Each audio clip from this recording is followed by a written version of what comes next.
Eu sou Murilo Gun, eu sou comediante, palestrante, professor de criatividade e fundador da Keep Learning School. Esse é o segundo episódio da série Habilidades do Futuro. É uma série que eu fiz para compartilhar a minha visão de quais são as 5 habilidades mais importantes para o mercado de trabalho atual e principalmente para o futuro. Esse é o segundo episódio da série. Se você não viu o primeiro episódio, veja, porque esse aqui é uma série, tem que ver em ordem. Dá para ver fora de ordem? Dá. Fica bom? Não, ficou uma bosta. Então assim, esse segundo episódio, sem ter visto o primeiro episódio, esse segundo episódio vira um episódio nota 7. Agora, se você tiver visto o primeiro episódio, aí conecta, isso aqui vira um episódio nota 9. Então você escolhe se quer ver o episódio nota 7 ou quer investir um pedacinho mais de tempo para ver o episódio nota 9. Um alinhamento importante. No primeiro episódio eu falei muito sobre profissões que podem acabar, que estão ameaçadas e tal. Entendam sempre esse pode acabar como está em declínio. Não necessariamente é acabar, que não existe mais na face do planeta, né? Por exemplo, locadora de filme. Acabou? Não, não acabou. Ainda tem uma locadora de vídeo perdida aí. Mas é um negócio que ficou desprezível. Está em declínio total, processo de extinção. Um animal em extinção, ele não acabou. Ele está em processo de acabar. Então, assim, para mim, o importante de qualquer profissão, qualquer negócio, qualquer coisa, é analisar como está o gráfico desse mercado. Se o bicho está ascendente ou se está descendente.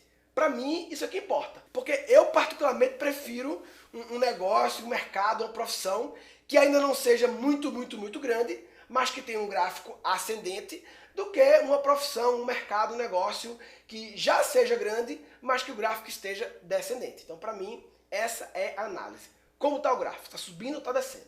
A teoria das 5 habilidades, ela foi baseada em vários inputs meus, de vários universos, que eu fui combinando, fui empacotando e cheguei nessas 5 habilidades que eu acredito que vão fazer a diferença no mercado de trabalho atual e no futuro. Aí quer dizer que essa é a teoria definitiva absoluta do universo e você é o sabichão bonitão fodão nas galáxias. Não, não existe verdade quando se fala de futuro. São hipóteses, são visões, são teorias. Essa é a minha visão baseada na combinação das minhas experiências e conhecimentos. Beleza? Então vamos nessa. Primeiro eu quero falar da teoria das múltiplas inteligências de Howard Gardner, uma teoria do ano que eu nasci, 83. Essa foi a teoria que abalou, sacudiu, balançou o mundo da educação, da psicologia e até da ciência na década de 80. Howard Gardner, ele mostrou que existem vários tipos de inteligência em contradição ao que se pensava até então, que só tinha uma única inteligência. Gardner chegou então em 7 inteligências. Na primeira versão dessa série, eu escrevia na hora minha letra escrota, então eu pedi para Bruno, ter letra de menina, ele escrever, só que eu não queria revelar, então eu botei uns post-it como se fosse um programa de serviço, faltava só uma mulher bonita aqui para abrir, mas enfim. São 7 inteligências da teoria original de Gardner. Primeira delas, inteligência lógico-matemática. Capacidade de processar números, raciocinar de forma lógica e matemática. Não é uma inteligência só para engenheiros, matemáticos, pessoal de exatas. Claro que não. Toda profissão do mundo, todo profissional tem que ter inteligência lógico-matemática. Então, assim, Sherlock Holmes é um cara com alta inteligência lógico-matemática. Ele usava lógica dedutiva para resolver problemas de crime. Dr. House, também um médico com a alta inteligência lógico-matemática que usava a lógica dedutiva para resolver problemas de medicina. Segunda inteligência de Gardner, inteligência espacial visual. Capacidade de pensar visualmente, de compreender referência de espaço, imaginar coisas em 2D, em 3D. Acaba que é um navegador, tem que ter uma grande capacidade dessa, um designer, quem trabalha com tudo que seja visual, coisa ligada a espaço. Até um jogador de xadrez, né? Você tem que ter uma visão ali espacial, pensar os movimentos e tal. Arquiteto, lógico, enfim. Para dirigir tem que ter um pouco de inteligência espacial. Terceira inteligência de Gardner, inteligência linguística / verbal. Capacidade de você brincar com as palavras, utilizar as palavras tanto oralmente como escrito, falando, escrevendo. Então, quem tem uma alta inteligência dessa é escritor, poeta, jornalista, mas, claro, qualquer pessoa que se comunica bem de forma escrita e verbal tem essa inteligência bem desenvolvida. E todo mundo precisa ter o básico dela, claro. Quarta inteligência de Gardner, inteligência corporal, motora, sinestésica. Capacidade de dominar os movimentos do corpo, de orquestrar os movimentos, de coordenar os movimentos. Então, obviamente, quem vive do corpo tem que ter uma alta inteligência corporal sinestésica, como ator, dançarino, bailarino, atleta, prostituta, qualquer pessoa que vive do corpo, não só eles, mas cirurgião, dentista, porque requer uma inteligência motora, uma precisão milimétrica de fazer as coisas. Então, essa é a inteligência corporal sinestésica motora. Quinta inteligência de Gardner, inteligência musical, capacidade de processar os sons. E aí, naturalmente, cantores, compositores, instrumentistas, maestros e por aí vai. Essas pessoas têm uma alta inteligência musical. Essa é a inteligência que eu menos tenho, com certeza.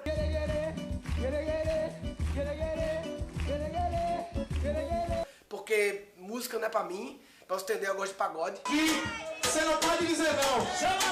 Por lugar, descendo até o chão, vai. Chão, chão, chão, chão, chão, chão, chão. E não é pagode sambinha, eu gosto de pagode mesmo, pagode ruim, Sorriso Maroto pra baixo, né? Sorriso Maroto, Jeito Moleque, por aí vai. Eu não só gosto não, eu tenho um Blu-ray de Sorriso Maroto, sem entender minha inteligência musical. Mas vamos lá. Sexta inteligência, inteligência interpessoal. Capacidade de você se relacionar com outras pessoas, não só relacionar, mas de você entender os desejos, os pensamentos, as emoções dos outros, se conectar com elas. Então, é se relacionar com as pessoas, tanto vida pessoal como vida profissional, né? Tem muito a ver com liderança, liderar pessoas, liderar equipe. Um líder tem que ter uma alta inteligência interpessoal, tem a ver com empatia, entender o que os outros estão pensando. Então, inteligência interpessoal é isso. Sétima e última inteligência da teoria original de Gardner, inteligência intrapessoal. Então, enquanto a interpessoal tem a ver com se relacionar com os outros, a intrapessoal tem a ver com se relacionar com você mesmo. Capacidade de se conectar com você mesmo, envolve autoconhecimento, gestão de emoções, de sentimentos. É uma inteligência raríssima. Na verdade, essas duas últimas aqui, interpessoal e intrapessoal, são as mais raras que a gente vê pessoas com um alto nível delas. Então, intrapessoal também inclui autocontrole, controlar seus medos, vícios, gerir hábitos, enfim, dominar tudo que pode lhe causar um estresse negativo. Então, essas foram as 7 inteligências da teoria original de Gardner. Lembrando que Gardner sempre fala que todo mundo tem um pouco das inteligências, só que algumas pessoas têm mais, outras têm menos, algumas pessoas têm muito mais e por isso se diferenciam. Eu falo muito esse negócio de se diferenciar, parece meio vago, mas é vago mesmo. Se diferenciar é ser diferente. Todo mundo está no padrão ali, algumas pessoas saltam ao padrão, se diferenciam, tem alguma variável diferente. Beleza. É claro que algumas pessoas nascem com algumas aptidões naturais para algumas dessas inteligências, né? Essa é uma questão meio difícil de mensurar, a aptidão natural, porque como é que você sabe? Não dá pra bebê nasceu e você, eita porra, já viu a aptidão natural na hora do parto ali. Não dá, né? Ao longo da vida, você vai percebendo as aptidões, mas aí já não dá mais para inferir que é realmente natural. Porque moleque com 2, 3 anos de idade, como é que vai saber se é realmente natural ou se já foi a influência da vida? Lembra que eu falei? Nós somos os nossos ambientes, nossas experiências, então depois de um tempo já não dá mais para saber se é natural ou se já foi circunstância da educação e do contexto. Esse negócio de talento natural, aptidão, é um negócio, na minha opinião, não vale a pena ficar discutindo. Sabe por quê? Porque a gente não pode mudar. A gente não tem controle sobre o jeito que a gente nasceu. Se você nasceu de um jeito ou de outro, nasceu, foda-se, agora já foi. Qual é a variável que a gente pode controlar? É o que a gente faz a partir de agora. Então não ficar perdendo tempo. Ai, mas será que já nasceu? Será que foi natural? Será que foi talento? Foda-se, vamos move on. Move on ficou escroto, né? Move on, move on, move on. Agora, tem uma outra teoria que é muito importante falar, que é do Rowan Feinstein, é a teoria da modificabilidade cognitiva estrutural.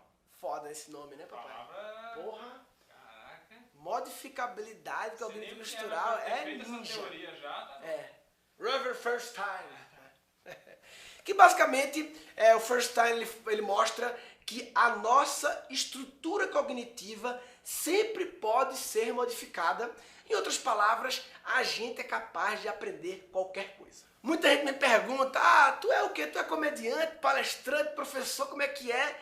E sabe qual é a forma que eu gosto de me definir? Eu me defino pra mim como aprendedor. Eu não falo muito por aí que o pessoal fica achando meio que porra de aprendedor, acho que conversa essa, não sei o quê, mas de verdade, pra mim, Eu sou um aprendedor. Eu sou um cara que é viciado em aprender, que cada dia quero melhorar na arte de aprender e cada dia aprendo mais. E quanto mais eu aprendo, mais melhoro na arte de aprender. E é um ciclo vicioso que vai melhorando e cada vez mais aprendendo. Portanto, esquece um pouco o como você nasceu e simplesmente foca que a partir de agora você pode aprender o que você quiser. Realmente tem umas coisas que não é pra mim não. Papai, dá pra aprender tudo, papai. Sabe como é que vai aprender tudo? Radiou, papai. É isso, não tem outro jeito não. Ó, o cara que nasceu com talento natural para inteligência X, ele tá um passo na frente para virar uma pessoa diferenciada em relação a outra pessoa que não nasceu com esse talento natural. Agora, se esse cara que nasceu com talento natural não se esforçar em aprender e se desenvolver, ele pode tranquilamente ser ultrapassado pela outra pessoa que não tem um negócio natural, mas que botou hard work e intensidade. Essa é uma frase que eu acho maravilhosa do jogador de basquete, Kevin Durant, que ele fala: hard work beats talent when talent doesn't work hard. O trabalho duro ganha do talento quando o talento não trabalha duro. Voltando aqui para Gardner, uma coisa interessante. Depois de uns anos, o Gardner ele adicionou mais 2 inteligências à teoria original das 7. Ele adicionou aqui a inteligência naturalista, capacidade de se conectar com a natureza, com os animais, com as plantas, com os fenômenos físicos da natureza, e aí pode ser geólogos, biólogos e por aí vai. E a 9ª, inteligência existencial, capacidade de se conectar com alguma parada superior, uma parada de energia, uma parada cósmica, e aí pode ter líderes religiosos, gurus espirituais, filósofos, eles normalmente têm inteligência existencial acima da média. Essa é a teoria completa de Gardner. E por que essa teoria abalou, sacudiu, balançou o mundo da educação da ciência da década de 80? Seguinte, até então e talvez até hoje, o grande critério para avaliar a inteligência das pessoas era o famoso teste de QI. O teste de QI, para quem não sabe, foi criado no começo do século passado e o objetivo era conseguir metrificar as pessoas, né? Parametrizar as pessoas, e para isso teve que colocar elas dentro de umas caixas assim, porque eles queriam poder criar um jeito barato, rápido e fácil de avaliar os alunos. Os militares americanos adoraram o teste de QI. Primeira Guerra Mundial, Estados Unidos botou quase 2 milhões de pessoas e foi teste de QI, e aí o teste dizia para onde a pessoa ia. Eu não sei se você já viu como é um teste de QI. Um teste de QI mesmo, científico, não é de revista Cláudia não, que você marca os pontos lá e tal. Na primeira versão da série eu mostrei como é um teste de QI de verdade mesmo. Se você analisar o teste de QI, ele é baseado em 3 tipos de exercício. Basicamente ele tem uns testes lógicos e matemáticos, baseado em inteligência lógica e matemática. Ele tem uns testes espaciais, de forma geométrica, de rodar o negócio, inteligência espacial visual. E ele tem uns testes verbais, inteligência linguística verbal. Então assim, basicamente essas 3 são as 3 inteligências que são cobertas e testadas pelo teste de QI. Qual o problema disso? Realmente naquela época fazia muito sentido essas 3 habilidades porque era a era industrial. Essas 3 habilidades estão muito conectadas com o momento da era industrial, com as necessidades daquele momento. O problema, como eu já falei, é que nós trocamos de era. Da industrial foi para a era digital, que já está acabando e indo para a era pós-digital, e a gente continua ainda com essa forma de pensar que valoriza esses 3 tipos de inteligências em detrimento das outras. E aí se você pegar essas 3 inteligências que o teste TI cobre e você pensar o que eu falei sobre a evolução da inteligência artificial e da robótica, já parou para pensar como a robótica, a inteligência artificial, os computadores e as máquinas são bons exatamente nessas 3 habilidades do teste de QI? Inteligência lógica e matemática, o computador foi criado para isso. O computador ele foi criado para processar dados de forma lógica e fazer cálculos matemáticos. Uma simples calculadora, que já é um computador, é muito melhor do que a gente na inteligência lógica e matemática. Então assim, tudo que envolver lógica, que envolver encadeamento lógico das coisas, dos dados, extremamente lógico, a máquina é muito melhor que a gente. Inteligência espacial. A máquina ela tem uma vantagem que ela consegue acessar satélite, GPS. Por que o carro autônomo dirige melhor que a gente? Porque ele tem uma inteligência espacial melhor, porque ele tem acesso a muito mais informações, ele consegue saber o que vai ter daqui a 3 quarteirões para frente. E aí ele tem uma inteligência espacial melhor do que a nossa, porque tem mais acesso a dados espaciais. Inteligência linguística verbal, essa talvez seja a que a máquina esteja menos evoluída comparando com as outras, mas, como eu falei, a gente está chegando no estágio da tecnologia ter paridade com a capacidade humana de compreender e falar. Todo mundo já brincou com a Siri, a bicha é bem esperta. Eu falei lá do aparelho que já traduz as coisas, enfim. É um negócio que está menos evoluído que essas duas, mas que está, gráfico para cima, crescendo muito. Então meu ponto é o seguinte, as inteligências que o teste de QI focava são exatamente as inteligências que a máquina é melhor. Não estou dizendo que você tem que ignorar essas inteligências. Não. Aí quer dizer então que não precisa dessas três mais não aí. Posso esquecer? Não, não é isso. Eu apenas estou dizendo que elas não são mais diferenciais. Elas viraram o básico, viraram o obrigatório, viraram o padrão. Dominar o idioma, saber se expressar, ter noção do espaço, saber pensar de forma lógico-matemática, isso é o básico. É tipo saber inglês hoje em dia. Lá na era industrial, saber inglês era um puta diferencial. Hoje em dia mudou a era, mudaram as variáveis. Inglês não é mais diferencial, inglês é básico. Essas inteligências também não são mais diferenciais, agora elas são básicas. Seguinte, eu queria agora falar um pouco das outras habilidades aqui da teoria de Gardner, além dessas do QI. Tem um grupo aqui, ó, corporal, motora, musical, naturalista e existencial. Eu acho que essas inteligências, elas sofrem preconceito. Elas são o patinho feio das inteligências. No lugar que a gente vai, que a gente fala que a gente é músico, vem um idiota e fala assim, você não trabalha? Eu falo, não, eu trabalho com música. Ah, tá, e emprego, então você não... É muito normal o pai falar, pelo amor de Deus, meu filho, não fale isso nem de brincadeira com a gente. Meu Deus, a gente já tá numa idade, não pode escutar uma coisa dessa. A gente deu tudo que você queria, meu filho. Nós demos carinho, os pirocópteros que você pediu, tudo. Chega um momento da vida que você fala pra gente que vai virar um vagabundo. Que vai virar gay. Que vai virar um maconheiro. É tipo assim, quando o filho diz que quer trabalhar com alguma dessas, o pai fala, mas como assim? Eu paguei caro pro meu filho desenvolver a habilidade lógico-matemática, a espacial, a linguística, que são as habilidades que a escola normalmente foca em desenvolver, porque é um mindset antigo da era industrial e que valorizava isso, né? Então o pai pensa, pô, eu paguei para desenvolver essas habilidades do teste de QI e o cabo agora quer viver com essas outras aí que não tem nada a ver com o que eu paguei. Assim não dá, perdi meu dinheiro, aí investimento, dinheiro é muito, muito caro, não pode ser assim, meu filho. Sobre essas quatro, a minha opinião é a seguinte, se você tem um talento natural de alguma delas, se você tem um tesão nelas, em viver desses assuntos, seja qual for, você deveria investir nisso. Porque com talento natural, com tesão e com hard work, você vai se diferenciar e vai ter uma carreira bacana, bem remunerada e principalmente feliz. Num das turmas do meu curso de criatividade, eu tive um aluno, Juliano, de Recife, um cara com grande talento natural para música, um grande tesão nisso, também a parte verbal, linguística, compositor, só que um cara que foi convencido pelo mundo, como acontece muito, de que não se vive disso, que não se vive de música, e acabou deixando para lá, mas aí, com criatividade, ele acabou dando uma solução criativa para viver de música. A história dele é fantástica, a gente fez um filme com ele, ficou lindo, vale a pena ver. Música é amor demais, assim, é muita paixão, é muita entrega. Você precisa pensar muito no outro, assim, como as pessoas vão receber. Tem que ter muito amor, senão não rola.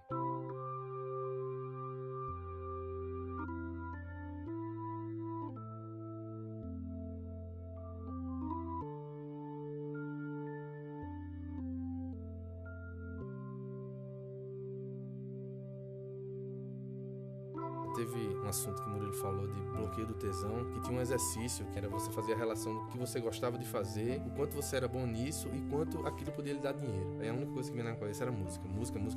Eu já tinha músicas escritas pra minha esposa, pra meu filho, pra meu sobrinho, e eu resolvi pegar essa música que eu fiz pro meu sobrinho, que eu entreguei na maternidade pro meu irmão e pra minha cunhada, antes de ela entrar na sala de parto. E eu me reconectei com esse momento e vi o quanto foi emocionante para eles receber uma música que contava a história deles. Então eu disse, pô, por que não levar essa mesma emoção que eles sentiram para outras pessoas que não são próximas a mim? Por que não oferecer isso realmente como um serviço?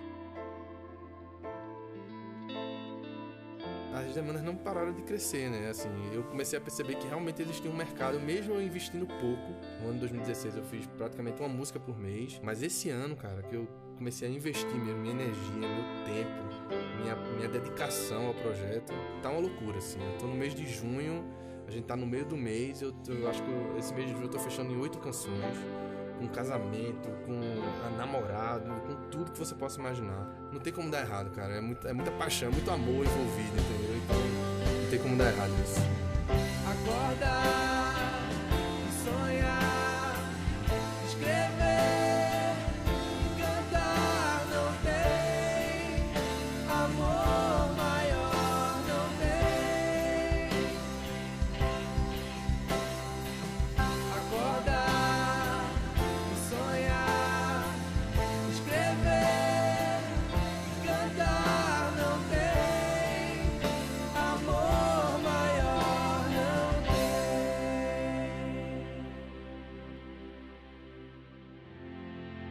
Eu achava que música era uma coisa que podia andar em paralelo na minha vida, assim. Mas não necessariamente eu ia viver dela de fato. Hoje eu posso dizer que eu não vivo sem, mas não é viver de não escutar, é viver de verdade, de vivenciar a música, saca?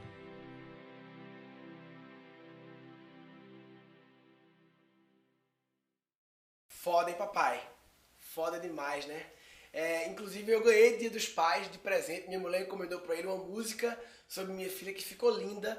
Eu vou mandar pra você por e-mail alguns links de referência desse episódio e manda a música que ele fez pra minha filha, que é massa. Agora, em relação a essas 4 aqui, se você não tem um talento natural pra elas, um tesão natural, como é meu caso, eu não tenho, eu sou desengonçado com o corpo, sou ruim de música, esportes e naturalista, enfim, não tenho talento nem gosto disso, né? Não tenho tesão com isso. Então eu acho que você, assim como eu, não precisa se preocupar em desenvolver essa habilidade. Tá sendo preconceituoso agora. Ó, veja bem, não tô julgando que elas sejam menores ou maiores. Apenas estou dizendo que elas são específicas. Elas não são genéricas, não são habilidades que vão fazer a diferença num grande número de opções de vida que você vai ter, diferente de algumas outras habilidades. É o seguinte, velho, a vida é finita, o tempo é finito. Todo mundo tem 24 horas.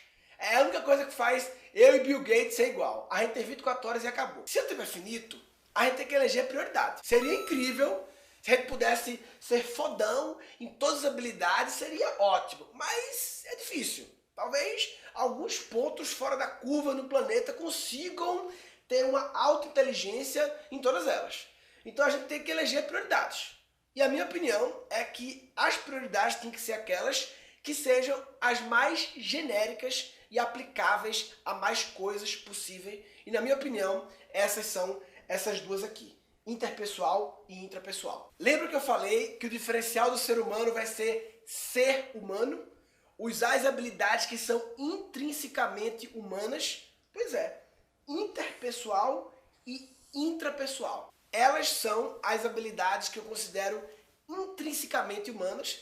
Já expliquei, né? Interpessoal tem a ver com liderança, colaboração, empatia, persuasão, influência, tudo que envolve se conectar, interagir com outras pessoas. A intrapessoal, autoconhecimento, autocontrole, gestão de emoções, resiliência, capacidade de gerir seus medos, de se adaptar. Você está bem conectado consigo mesmo, gerindo bem os seus cérebros, seus hormônios, sei lá. Então eu acho que da teoria de Gardner, essas são as duas habilidades que vão fazer a maior diferença na maior quantidade de carreiras, de profissões, atualmente e para o futuro. Repito, não estou dizendo que as outras são uma bosta, chupa as outras, não. Estou apenas dizendo que essas são as mais genéricas, que vão fazer a diferença, que a máquina não vai conseguir nem chegar perto de desenvolver como nós humanos conseguimos. Eu falei muito do teste de QI, né, que mede essas três. Depois de uns anos surgiu o teste de QE, Quociente Emocional, ficou mais popular recentemente. Daniel Goleman trouxe esse conceito a público e tal. Na verdade, Charles Darwin, já falava em inteligência emocional, mas o Goleman lançou um livro sobre isso e virou mais mainstream e tal. Tem gente que quando a gente ouve falar em inteligência emocional, a gente acha que tem só a ver com as emoções. Na verdade, inteligência emocional é quase toda inteligência que é intrinsecamente humana. Eu diria que essas duas aqui têm uma pegada de inteligência emocional. A intrapessoal talvez um pouco mais, mas a interpessoal também tem muito a ver. Eu tenho a teoria de por que as inteligências interpessoal e intrapessoal são tão pouco desenvolvidas. A minha teoria é que isso acontece por causa do preconceito com livros de autoajuda. Na aula inaugural do meu curso de criatividade, que é uma aula que não é sobre criatividade, é sobre esquecimento, é sobre preconceitos, é sobre desapego, eu explico isso. E eu queria falar sobre alguns conceitos que sofrem preconceito e que a gente precisa esquecer esses preconceitos sobre esses conceitos. Então, por exemplo, autoajuda. Autoajuda, velho, é uma parada que neguinho ouve falar em autoajuda, neguinho já pensa, bullshit, bobagem, blá blá blá, esses papinhos, charlatão. Cara, olha, se você for na prateleira de autoajuda da Saraiva, eu apostaria que talvez mais da metade, 50,01% dos livros daquela prateleira são muito bons. Eu diria que, cara, a maioria, 50,1%, são muito bons. Agora, 49% é livro pra caralho. É muito livro. E esse excesso de porcaria, e tem muita porcaria, sem dúvida, muita porcaria, nós somos obcecados com tudo que é negativo, né? A nossa amígdala quer nos proteger, já rejeita. E a gente faz uma coisa muito feia, que é generalizar.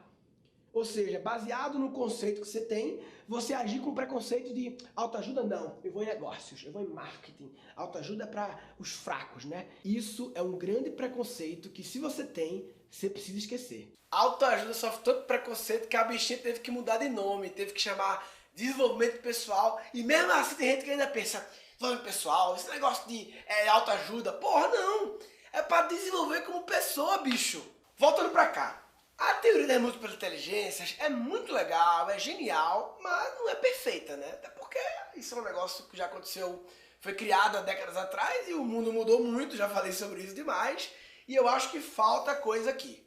Então eu queria agora avançar 30 anos, de 83 para 2013, para um paper de Oxford, setembro de 2013, que antes mesmo de ir para a Singularity, eu li esse paper, meu grande mentor e ídolo Silvio Meira, ele divulgou esse paper e eu enlouqueci porque, cara, é um paper sobre o quão suscetível os empregos estão para automação, para serem substituídos pela máquina, e os caras foram profundo. Eles pegaram as 702 profissões meio que oficiais da Previdência lá americana e eles criaram um algoritmo, um cálculo lá para calcular a probabilidade de cada uma das 702 profissões serem automatizadas nos próximos 20 anos. A probabilidade de cada uma, enfim, claro, é uma coisa, é um chute, né? Um chute bem feito, um chute científico. Conclusão, 47% das profissões tinham uma chance de pelo menos 70% de serem automatizadas em 20 anos. Entendeu o bagulho? Metade das profissões com uma alta chance de ser automatizada nos próximos 20 anos. E eles fizeram um ranking mesmo, de 1 a 702. Para você ter uma ideia, sabe qual é a 702? Que é a profissão com a maior chance de ser automatizada? Telemarketing. Operador de telemarketing. Claro, não todos. Aquele clássico que segue o script e que faz tudo certinho, tudo igual, que a gente já falou no outro episódio, que já estão sendo substituídos por um treinamento eletrônico. É claro que o profissional que faz televendas persuasivo, que envolve, que negociação, esse não. Esse é outra história. Estou falando daquele clássico receptivo, que segue regra, que segue script. Basicamente, eles chegaram em 3 critérios que eu particularmente concordo demais com eles, acho muito interessante, que esses 3 critérios, quanto mais uma profissão tiver esses critérios, menor a chance dessa profissão ser automatizada, ou seja, mais protegida ela está. Primeiro critério, eles chamaram de percepção/manipulação. E aí eles dividiram isso aí em 3 coisas: destrezas dos dedos, destreza manual fina e flexibilidade em relação a posições difíceis. Então, tudo que envolve uma habilidade que seja extremamente manual, minuciosa, precisa, que ao mesmo tempo envolve uma necessidade de flexibilidade, de adaptação, tipo um dentista. O dentista é um negócio que é muito preciso, tem uma posição difícil, e a máquina, apesar de ter uma capacidade de precisão, ela tem dificuldade quando envolve essa coisa de tato, de sensibilidade, de ter uma percepção ali. Então, tudo que requer muito esse detalhe, envolvendo posições difíceis, destreza dos dedos. Os dedos é um negócio, a capacidade de manipulação que os dedos têm é um negócio aliado ao tato, ao sentimento, à percepção. É um negócio extremamente difícil da máquina simular. Eu concordo muito com esse critério, é um critério que de fato protege algumas profissões, faz muito sentido estar nesse paper, mas eu não acho que faz sentido dentro da minha teoria de habilidades do futuro. Por quê? Porque eu acho que alguns trabalhos têm essa necessidade, mas eu não acho que seja uma habilidade genérica. Lembra que eu falei? Estou muito focado nas habilidades genéricas e eu acho que esse não seja o caso. Segundo critério dos caras, eles chamaram de inteligência social.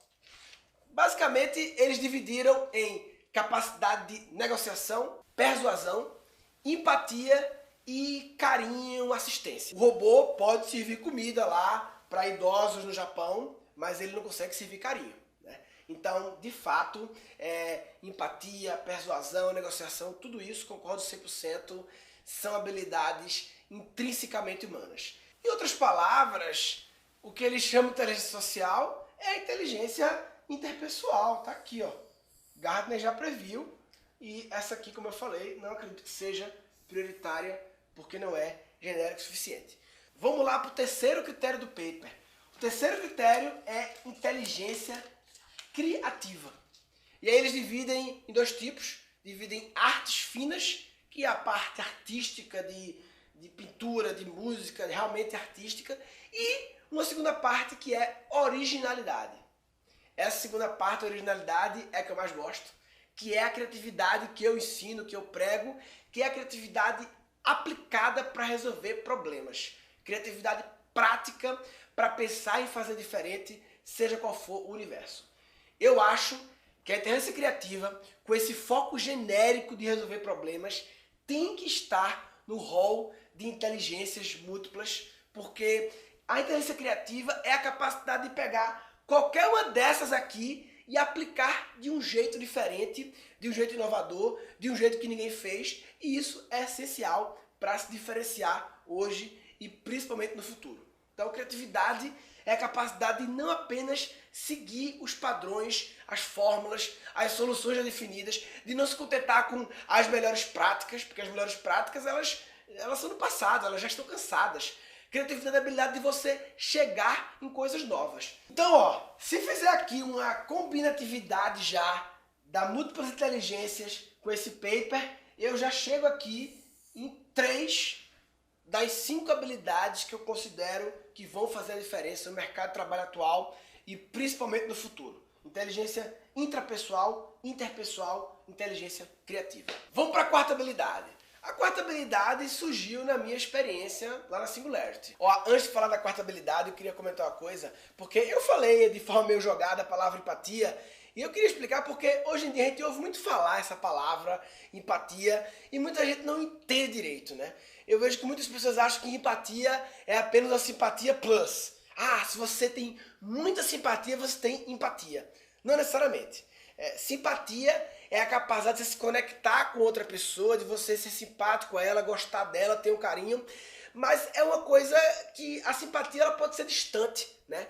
E a empatia é mais profundo. A empatia teve a capacidade de se colocar no lugar do outro. A simpatia ela pode ser distante. Agora, a empatia é realmente você se colocar no lugar do outro para realmente pensar como o outro está pensando. Empatia é a capacidade de eliminar suas crenças e assumir as crenças do outro para pensar como ele pensa. Isso é realmente ter empatia, e empatia é uma habilidade essencial para tudo. Porque quando a gente faz qualquer tipo de trabalho, de profissão, a gente está resolvendo um problema de alguém. Toda profissão do mundo, todo negócio é para resolver um problema de alguém. Se você está resolvendo o problema de alguém, você precisa se conectar empaticamente com essa pessoa que você está resolvendo o problema, que é o seu cliente, para você entender e, de fato, atender à necessidade dele. É interessante que essa teoria das habilidades do futuro, o início dela, de fato, foi com apenas 2 habilidades. Era criatividade e empatia. So that's why I believe that creativity and empathy are very important skills for the future, maybe 2 of the most important skills of the future, because it's what differentiates us from machines. Pô, são 2, são 4, são 5, decide aí, bicho. Como eu falei, não tem verdade absoluta quando se fala de futuro, porque tudo é um processo de mudança, e essa minha visão também é um trabalho que está em progresso, de acordo com as minhas experiências. Tanto na primeira vez que eu gravei essa série, olha o que eu disse. Por isso que eu sempre falo, não há verdade absoluta, isso aqui é um trabalho em progresso que eu juntei de acordo com as minhas experiências. Pode ser que daqui a 2 anos eu já mude, na verdade eu tenho que mudar daqui a 2 anos porque o mundo vai estar mudando. Vamos lá para a quarta habilidade. Lá na Singularity a gente basicamente estudou 4 grandes assuntos, né? Era inteligência artificial, que em outras palavras eu diria software, né? É a parte de código, a parte de programação. Aí tinha o segundo que era robótica, que a grosso modo dá para dizer que é a parte mais de hardware, né? Aí tinha nanotecnologia, que é a parada mais a nível atômico. E biotecnologia, que é um pouco do casamento da inteligência artificial com a biologia. É minha capacidade de programar a vida e tal, é mais ou menos isso. Outras palavras, é tecnologias. É entender as tecnologias, já que a gente está vivendo esse crescimento exponencial das tecnologias, a gente tem a obrigação de entender elas, como elas funcionam, não no nível profundo.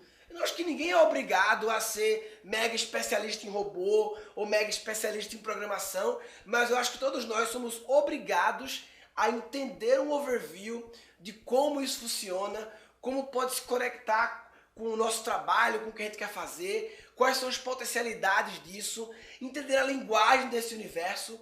Eu acho que nem todo mundo é obrigado a entender linguagem de programação, mas acho que todo mundo é obrigado a entender a linguagem dos programadores, como se conversa com um programador, como se consegue ter uma discussão no mesmo nível para poder conectar essa tecnologia com o que você faz e passar a usar a tecnologia como um aliado seu. Aí você perguntar, quantas horas na tua vida tu já alocasse para estudar robótica, para estudar inteligência artificial, para entender o que a fabricação 3D é capaz de fazer? Não precisa virar especialista, mas é entender um pouco do que está acontecendo, das potencialidades, para você poder, para isso estar no seu repertório e você poder combinar com o seu universo, trazer tecnologia para a sua vida. Então, já que a gente tem aqui a inteligência interpessoal, a quarta habilidade eu quis chamar de inteligência interartificial. Se é muito importante a gente saber se relacionar com as pessoas, a gente também tem que saber se relacionar com a tecnologia, e aí eu usei a palavra artificial para representar a tecnologia como um todo, ou seja, a inteligência interartificial é a capacidade de se relacionar com as tecnologias, principalmente as tecnologias exponenciais. Então vamos lá. Vou escrever aqui, Bruno, escreve aí, vai. Porque a minha letra é escrota. Bota aqui. Interartificial. Lindo, papai. Se fazer linha, eu sou muito bom em fazer linha verde. É essencial ter esse conhecimento no seu repertório e aí você contrata especialistas para executar. Mas se você não sabe as potencialidades, as capacidades, você nunca vai incluir isso aqui no seu arsenal para dar soluções para os seus problemas, desafios, oportunidades. Então, recapitulando até agora, as 4 habilidades: inteligência intrapessoal, inteligência interpessoal, inteligência interartificial, inteligência criativa. Qual é a quinta habilidade? Eu falei que eu gosto de me definir como aprendedor. Feuerstein mostrou que nós temos uma incrível capacidade de aprender. Isso é uma coisa natural, nós nascemos assim. Crianças nascem com a incrível capacidade de aprender, mas durante o processo educacional, a gente vai perdendo essa grande capacidade de aprender. Nós nascemos extremamente autodidatas e vamos perdendo isso. Por que reaprender? Porque, velho, a gente nasce extremamente autodidata. Já viu criança? Tem uma filha pequena, Maria Exploradora. Ela é autodidata, ela tá tudo aprendendo tudo toda hora. A gente era assim, obcecado em aprender, uma sede louca por aprender. Com o tempo, a gente vai perdendo essa sede, essa vontade de aprender. O TED Talk mais visto no mundo é o do Ken Robinson, né? Escolas matam a criatividade. E eu acredito que as escolas, elas também matam a aprendizagem. Essa frase escolas matam a aprendizagem é meio forte, meio generalista, né? Mas é porque eu acredito que a minha geração, eu acho que ninguém se safou. De fato, a experiência que a gente teve, da maioria, grande maioria da minha geração, foi 10 anos aprendendo na base da correção, aprendendo na base do medo, aprendendo sem prazer, e aí não funciona. E aí a gente vira um adulto pouco aprendedor, pouco autodidata. E eu acredito que no mundo louco que está acontecendo, com essas mudanças exponenciais, nós precisamos ser grandes aprendedores, precisamos aprender a aprender, e não basta isso. Também precisamos aprender a educar os nossos filhos e crianças em geral, para que elas não tenham o mesmo problema. E não só em relação a aprender, mas que a gente consiga educar. Cara, já pensou o tamanho do desafio que é educar seres humanos para um futuro louco que está por vir? Há 3 dias atrás, do dia que eu estou gravando agora isso aqui, teve aqui em São Paulo um encontro com o Peter Diamandis, o cara que escreveu lá o Abundância, um dos ídolos meus, é o dono da Singularity, uma reunião com alguns alunos, e o Peter estava falando de umas pesquisas lá que mostram que dentro de 17 anos a gente vai conseguir plugar o nosso cérebro à nuvem. Ou seja, vai conseguir criar uma interface do cérebro com a tecnologia, né? De modo que, se você pensar, que ano nasceu Che Guevara? Peraí. E você sabe porque você, pensando, acessou a Wikipedia e trouxe a resposta. Imagina quanta coisa vai mudar no mundo nesse contexto. E aí, daqui a 17 anos, minha filha vai ter quantos anos? Vai ter 19. Como é que se prepara um ser humano para um mundo desse? Ou seja, cada vez mais o desafio de educar seres humanos, que é um desafio que algumas pessoas acham que é tarefa do governo, o governo que tem o Ministério da Educação, tem que se preocupar com as crianças. Não. Educar é uma tarefa prioritariamente dos pais e educadores, de quem cria.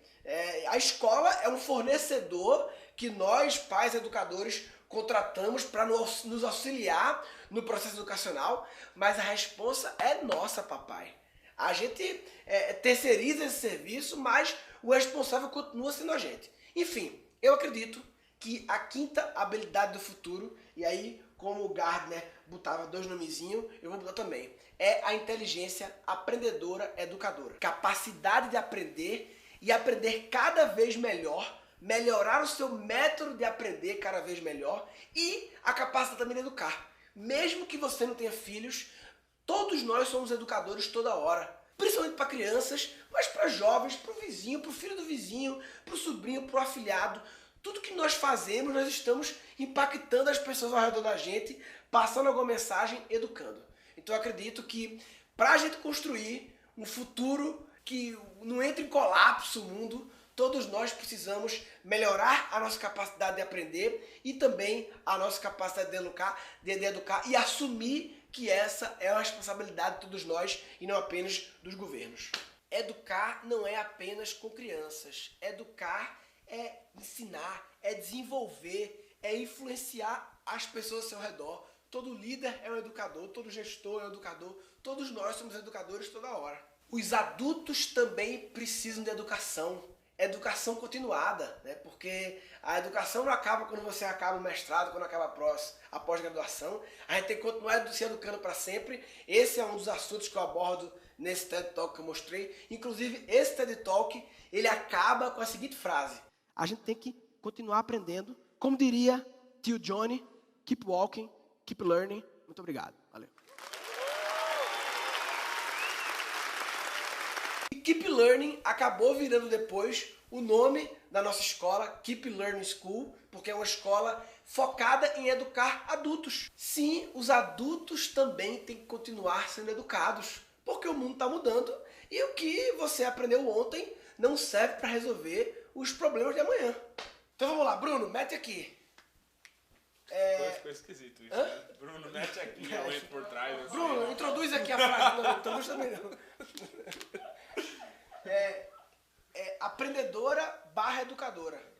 Gardner usa hífen. Vamos usar hífen também. Eu botei barra. Mas o padrão de Gardner é botar um hífen. Tá bom, então vou botar um hífen.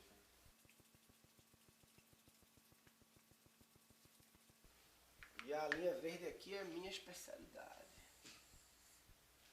Bem, essas são as 5 habilidades que, na minha visão, vão fazer a diferença no mercado de trabalho atual e principalmente no futuro. Inteligência intrapessoal, inteligência interpessoal, interartificial, criativa e aprendedora educadora. Ó, já que a gente falou tanto aqui em prioridades, né? E cada habilidade dessa é um universo mega, ultra, gigante para ser explorado, eu vou te ajudar a estabelecer prioridades.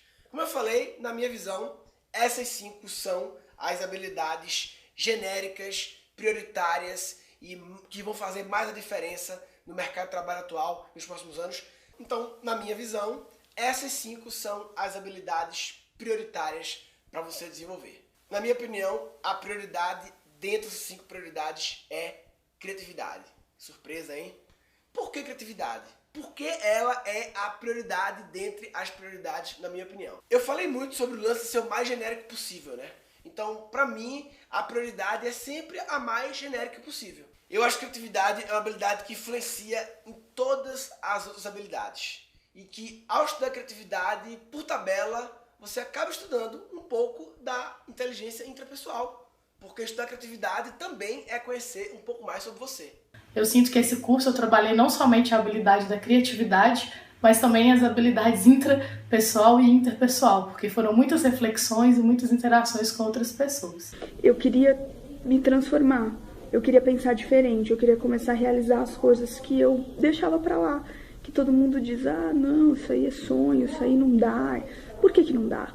O Nicandro, depois do curso, tá com a mente desbloqueada, enxergando coisa em tudo que é lugar. E hoje, esse Nicandro enxerga as coisas, vê o negócio, tem um insight, dá vontade, ele vai lá e faz. Estudando criatividade, você também, por tabela, desenvolve a inteligência interpessoal, porque estudar criatividade também envolve se relacionar com outras pessoas. O principal, eu estou contagiando as pessoas que estão do meu lado. Então, quem está do meu lado, eu estou instigando. O curso não só me impactou, como impactou a minha esposa, um grande amigo meu e sócio, a esposa dele, né? Tá todo mundo completamente diferente da forma de pensar e agir e resolver problemas. Agora imagina 800 pessoas nessa mesma pegada, querendo fazer diferente, querendo mudar, querendo fazer a diferença. Estudar criatividade faz você, também por tabela, desenvolver sua inteligência aprendedora educadora.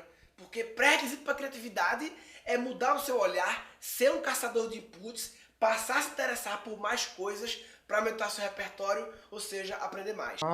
Curso de criatividade, isso é coisa para artista, isso é coisa de hippie. O médico tem que atender e cuidar dos outros.